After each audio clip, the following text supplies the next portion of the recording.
ഓണത്തിൻ്റെ തിരക്കുകളും ഓണാഘോഷമൊക്കെ കഴിഞ്ഞപ്പോഴത്തേക്ക് പനി പിടിച്ചതുകൊണ്ട് കഴിഞ്ഞ കുറേ ദിവസങ്ങളായിട്ട് ഞാൻ എൻ്റെ ചെടികളെ അടുത്ത് കാണാനോ അല്ലെങ്കിൽ അവർക്ക് ഒരു പ്രോപ്പർ കെയർ കൊടുക്കാനോ ഒന്നും സാധിക്കാത്ത ഒരവസ്ഥയിലായിരുന്നു. ഇപ്പോൾ കുറച്ച് പനി കുറഞ്ഞതുകൊണ്ട് പുറത്തിറങ്ങി ഒരുപാട് ഹാർഡായിട്ടൊന്നും ചെയ്യാൻ കഴിയില്ല, എങ്കിലും ചെറിയ ചെറിയ കാര്യങ്ങൾ ചെയ്യാമെന്ന് കരുതി.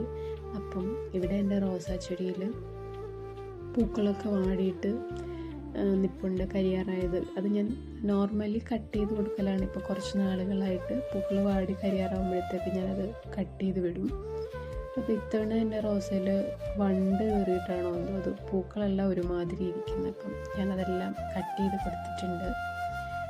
പണ്ടൊക്കെ ആയിരുന്നെങ്കിൽ എനിക്ക് ചെടി കൊണ്ടുവച്ചിട്ടുണ്ടെങ്കിൽ അത് പിന്നെ കട്ട് ചെയ്യുന്നത് ഭയങ്കര സങ്കടമാണ്. പണ്ടെന്നല്ല, ഇപ്പോഴും എനിക്കത് സങ്കടമുള്ള കാര്യമാണ്. പക്ഷെ കുറച്ച് വ്യത്യാസം വന്നിട്ടുണ്ട് ഇപ്പം. പണ്ടെന്ന് പറഞ്ഞിട്ടുണ്ടെങ്കിൽ സ്കൂളിൽ പഠിക്കുന്ന ടൈമിനാണ്. അപ്പോൾ ഈ ചെടികളൊക്കെ കൊണ്ടുവച്ചിട്ടുണ്ടെങ്കിൽ പിന്നെ അത് എൻ്റേത് മാത്രമാണ്, അതിന് വേറെ ആരും തുടരുത്. അപ്പോൾ അമ്മ പറയുമായിരുന്നു, ഇത് നന്നായിട്ട് കട്ട് ചെയ്ത് കൊടുത്തിട്ടില്ലെങ്കിൽ ഇതിന് വളർച്ച ഉണ്ടാവില്ല, ഇതിൽ പൂക്കളും ഉണ്ടാവില്ല എന്ന്.